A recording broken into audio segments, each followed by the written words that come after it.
Migori County. The National Construction Authority says at the time of the collapse, the project had been suspended after a routine quality assurance check by the authority's compliance team raised concerns about the structure's integrity. Our reporter Vera Mora tells us more. What was meant to be a day of joy and celebration turned into a scene of chaos and sorrow when a 7-story building under construction collapsed on Christmas Day in the heart of Kamagambo, Kaboro, in Rongo town, Migori County. Na nimejua kabisa hata wakati nyumbani tunakalia wengine walichukuliwa kuja kufanya kazi. Sijui wamekufa, wako hai, sijajua. Sababu watu wa plumber wako hapo ndani. Watu wa kujenga hata kuna madisa zingine ilikuwa inawekwa.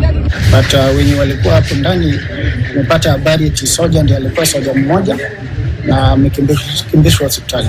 3 casualties, a security guard and 2 children were injured by the falling debris and rushed to Migori County Referral Hospital. Kwa nasikia kama ina crack kwa sound. Sasa nikasense. Then nikatoka nje hiyo gorofa nikakaa kwa barabara.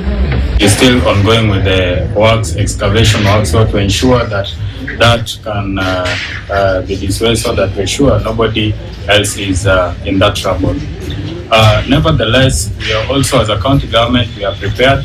You have seen our ambulances on site, ready for any emergencies that might occur. As the search and rescue operations continue, National Construction Authority says at the time of collapse, the project had been suspended after a routine quality assurance check by the authority's compliance team raised concerns on the structural integrity of the building.